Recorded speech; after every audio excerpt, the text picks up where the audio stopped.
Good morning students, class 8 Hindi.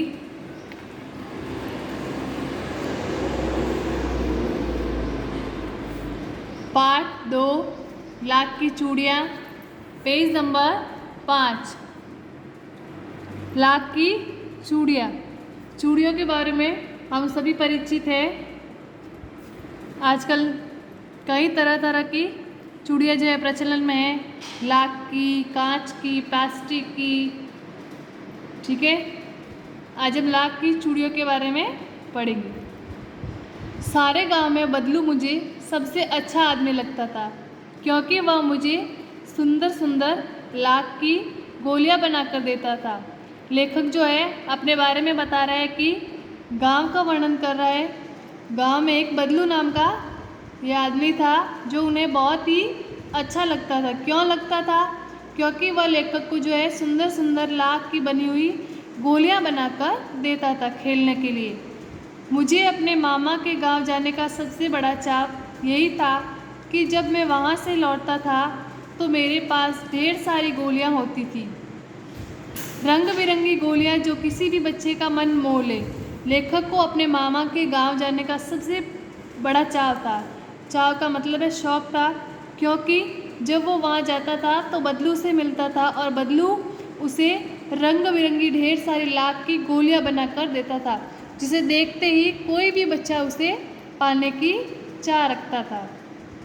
वैसे तो मेरे मामा के गांव का होने के कारण मुझे बदलू को बदलू मामा कहना चाहिए था, परंतु मैं उसे बदलू मामा न कहकर बदलू काका कहा करता था।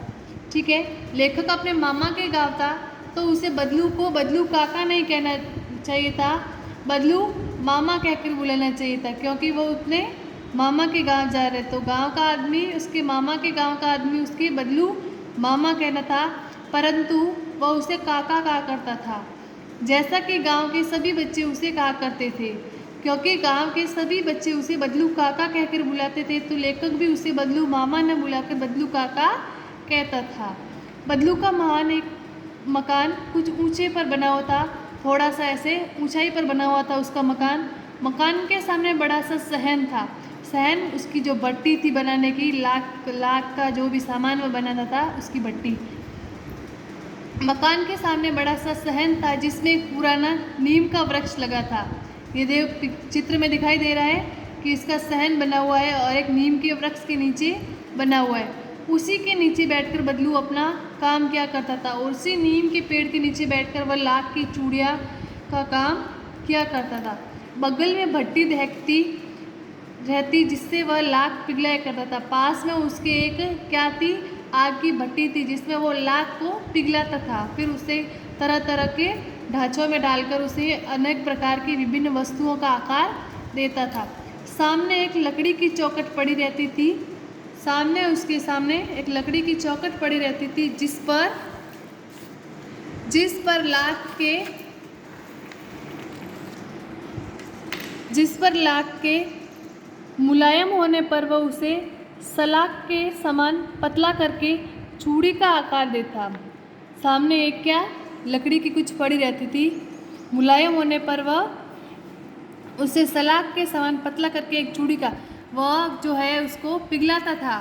किसको? लाख को। फिर वो उसे एक आकार उसका ढांचा पड़ाता था वो लकड़ी का, उसमें डाल के वह उस सांचे में डाल के उसे क्या देता था, एक चूड़ी का आकार देता था।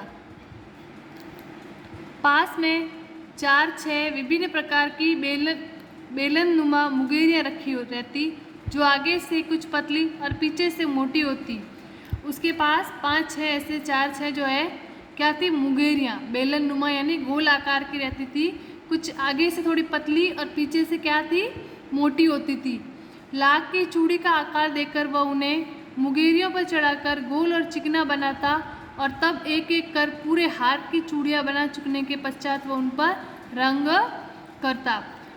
एक पतली मतलब बेलन के आकार की उसको मुंगेरी नाम दिया गया था, उस पर वो लाख की चूड़ियों का आकार वो उसे चूड़ियाँ बनाता, फिर उसके अंदर डालता ताकि वो पूरा गोल आकार जो है ले सके और चिकना बनाता।